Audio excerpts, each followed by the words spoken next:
think everybody knows of Leonardo da Vinci as the universal man, the typical Renaissance man interested in all different subject matter.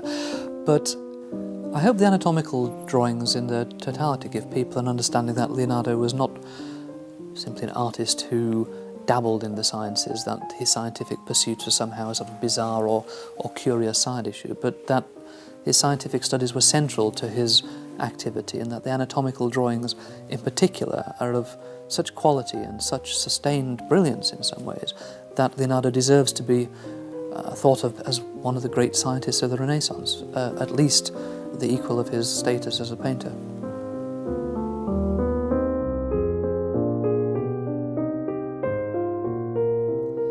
Well, this is one of the largest and most detailed of Leonardo's anatomical drawings. It was compiled around 1509, essentially as a compilation of all his understanding of the human viscera, based primarily on dissection of a man who'd claimed to be 100 years old that Leonardo had carried out a couple of years before. And you can see several of the elements from the dissection of that centenarian. He probably had cirrhosis of the liver, and you see there's an enlarged spleen. The hepatic vessels are unusually prominent, and the umbilical vein is opened up due to portal hypertension. The heart is shown with only two chambers. Leonardo's great investigation of the heart, where he discovered the atria, that's still to come. The aortic arch is probably bovine, it's too symmetrical for the human. It shows that Leonardo was still reliant to some degree on animal dissection. You can also see that down here in these huge ligaments that extend from the uterus sideways, which are typically bovine rather than human. But if you look closely at the uterus, you can see it's got 7 chambers, which was traditional belief passed down from Aristotle. So within this one drawing, Leonardo is trying to crowd an enormous amount of information, but it's just a staging post on his road to a full understanding of the human form.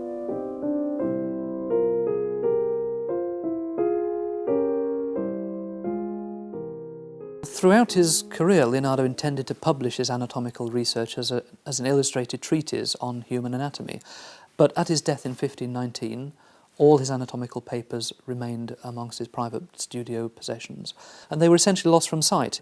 So Leonardo, whereas he could and should have been one of the great figures in the history of anatomy, is essentially just a footnote.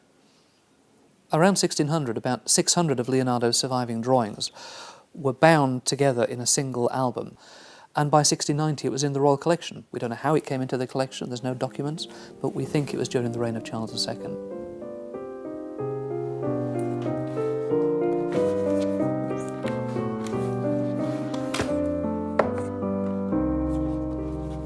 As a great artist, Leonardo had 2 advantages over his contemporary anatomists. First of all, as a sculptor, engineer, architect, he had an intuitive understanding of form. When he dissected a body, he could understand in a very fluid way how the different parts of the body fitted together, how they worked together. And then having made that understanding, as a supreme draftsman, he was able to record his observations and discoveries in drawings of such lucidity. He's able to get across the form, the structure to the viewer in a way which had never been done before, and in many cases has never been surpassed since.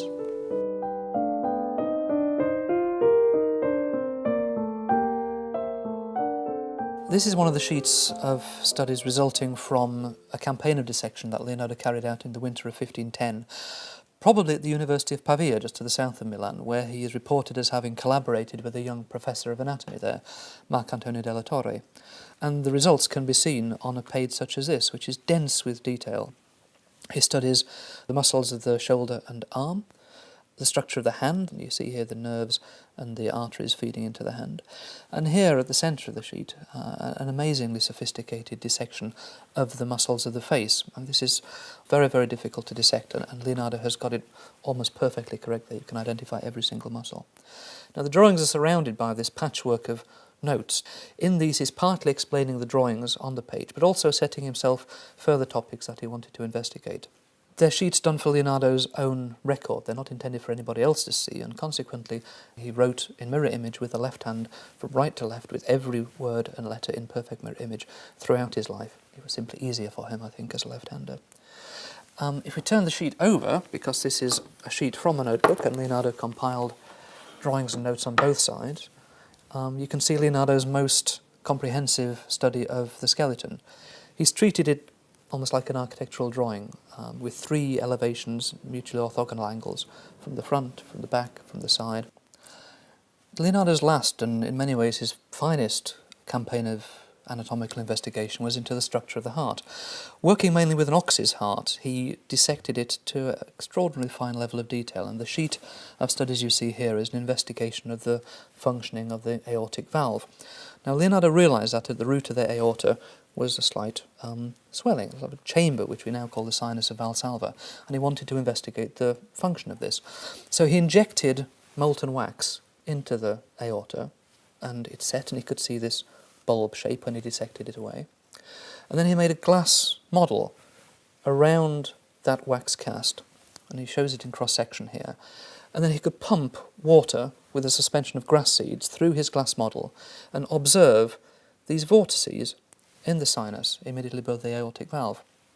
And he deduced that these vortices played a crucial role in the opening out of the cusps of the valve after each pump of the heart. And it's absolutely right. It's only in the 20th century that cardiologists basically agreed with Leonardo that the vortices in the sinus of Valsalva are crucial for the function of the aorta. It's the most incredibly sophisticated piece of investigation and shows Leonardo as an experimental scientist at his absolute best.